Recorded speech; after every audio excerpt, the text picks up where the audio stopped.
Now, today, most of us would probably agree with the idea that our physical health and our mental health are linked, but it hasn't always been that case. In fact, there's plenty of people today that don't have a good understanding of how this can occur. And one of the early studies that really helped us understand the link between mental health and physical health was a study on a topic that maybe you've heard of, maybe you know a little bit about, and that's the distinction between a type A and a type B personality. So back in the 1950s, they did a very large study and found that people can kind of get classified as either a type A personality or a type B personality. The type A is characterized by some free-floating hostility, meaning they tend to be hostile towards other people, and it can be free-floating in the sense that anyone can receive this hostility at any moment. Uh, Type A personalities are also very oriented towards time, that they always feel like things have to be urgent, and they tend to be fairly impatient. And type A also tend to be very competitive, so they're always competing with other people.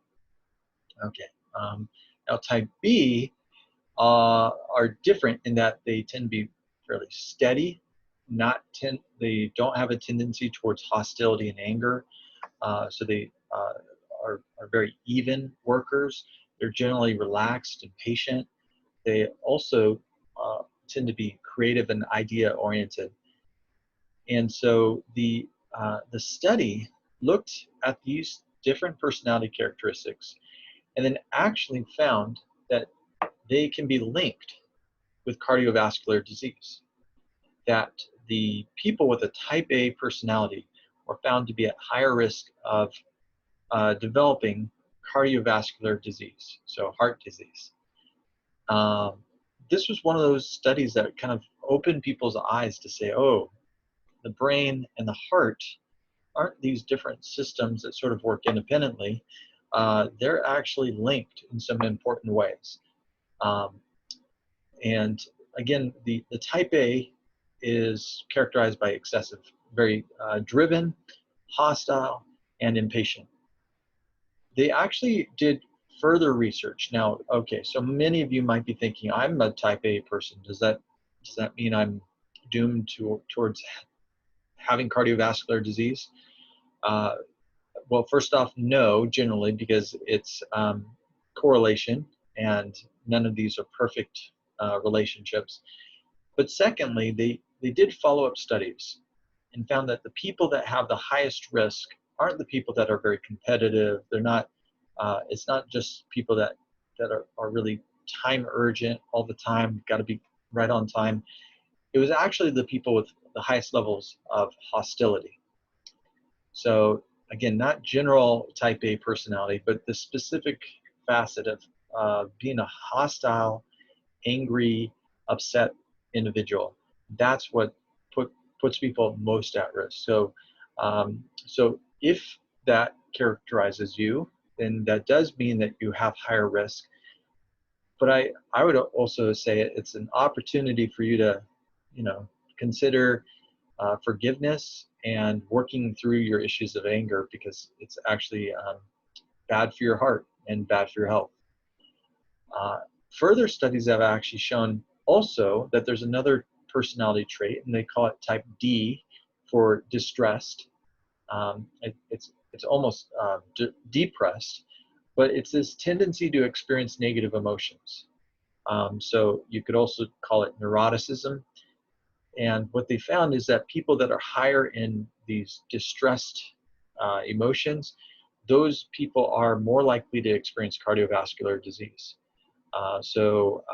Along with that, just general findings have found that depression, anxiety, social isolation are also linked. So again, while we've come to kind of know it and believe it, and uh, we've many of us who are in psychology probably don't even question it at this point. This was not the norm 40 years ago, 50 years ago, even just 20 years ago. This was still being really questioned. But now the research is very clear. So the question would be that goes along with this is, how does emotions affect the heart? How does the way I feel, anger, distress, depression, anxiety, how does it get from, obviously we kind of experience it up here, but how does it get down here? Now, there are probably multiple pathways, but one important one, and one that we actually talked about in, I believe it was chapter 3. Yeah, chapter 3 was the hypothalamic pituitary adrenal axis, the HPA axis. Okay, I didn't go into too much detail on it at that point. I'll go into just a little bit more detail this time. But it was this pathway from the hypothalamus in the brain to the anterior pituitary, which is also in the brain, and then to the adrenal gland, which is adrenal, means on top of the renal glands, which are the renal glands. Renal organs are your kidneys. So adrenal just means on top of the kidneys, which is involved in releasing, obviously, adrenaline, but also cortisol. So just the stress hormones. So what happens, again, the brain is experiencing stress, fear, anxiety, depression. There's some sort of emotional response. And what the brain does is it releases corticotropin releasing hormone. So this is a hormone that, well, it's the name actually says it's related to cortisol. So it's a hormone that goes from here in the hypothalamus to the pituitary gland.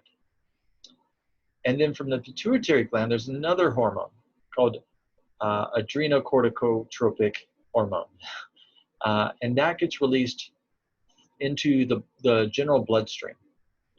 And so from the bloodstream, it reaches the adrenal glands, and the adrenal glands detect, oh, there's adrenocorticotropic hormone, so we need to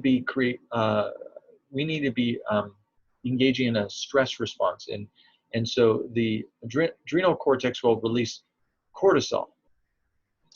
And if you recall from my slides in chapter 3, the brain the hypothalamus has a mechanism to detect the level of cortisol in the bloodstream. And so the hypothalamus will shut off, it'll stop releasing corticotropin releasing hormone, or CRH, when it detects the cortisol has been released and is at a sufficient level. And so this is all normal and healthy. This is how you detect a threat in your brain.